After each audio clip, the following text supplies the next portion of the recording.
இன்னைக்கு நம்ம என்ன பார்க்க போறோம்னா தக்காளிப்பாவை எப்படி செய்யணும் அப்படின்னு பார்க்க போறோம். நல்ல சுவையா டேஸ்டியா வந்து செய்யலாம். இதுக்காக நம்ம போய் பார்க்கலாம். ஃபர்ஸ்ட் குக்கர்ல நம்ம வந்து ஆயில் ஊற்றிக்கலாம். அதுக்கப்புறம் நம்ம கடுகு போட்டுக்கலாம். அது நல்லா வந்து பொரிச்சு வர வரைக்கும் நம்ம வந்து வெயிட் பண்ணணும். நல்லா பொரிஞ்சதுக்கு அப்புறம் நம்ம கறிவேப்பிலையும் ஆட் பண்ணிக்கலாம். அப்புறம் வரமிளகா வந்து தேவையான அளவுக்கு நம்ம வந்து போட்டுக்கலாம். அதுக்கப்புறம் ஆனியன் போட்டுக்கலாம். அதுவும் தேவையான அளவுக்கு போட்டுக்கலாம்.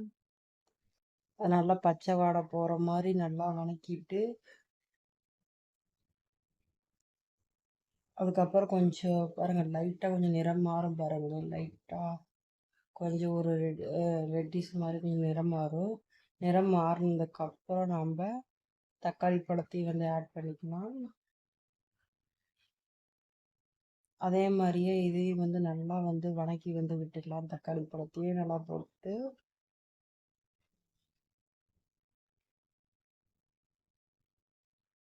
நல்லா வந்து வணக்கணும். நல்லா மயஞ்சி போகிற அளவுக்கு நல்லா வந்து வணக்கணும். அதுக்கப்புறம் தேவையான அளவு உப்பு போட்டுக்கலாம். நான் வந்து கல்லுப்பு ஆட் பண்ணுவாங்க. பொரிச்சு அடுத்தது நாம் வந்து மஞ்சள்தூள் வந்து ஆட் பண்ணிக்கலாம் தேவையான அளவுக்கு. அப்புறம் கொஞ்சமாக வந்து சாம்பார் பொடி கொஞ்சம் ஆட் பண்ணிக்கலாம்.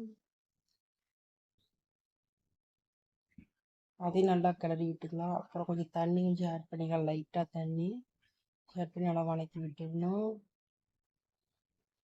அப்புறம் கொஞ்சம் வரமிளகாய் பொடி கொஞ்சம் ஆட் பண்ணி விட்டுக்கலாம். வாட்டரில் டேஸ்ட் ஃபஸ்ட் பார்த்துக்கலாம். நல்லாயிருக்கு. ஓகே. ஸோ தக்காளி பழம் நல்லா வந்துருச்சு. ஸோ இதுக்கப்புறம் அரிசி போட்டு நல்லா கண்ணி பிடிச்ச அரிசி போட்டு குக்கர் மூடி வச்சா போதும். அவ்வளோதான். பாய் பாய். நெக்ஸ்ட் இதில் பார்க்கலாம். பாய் பாய்.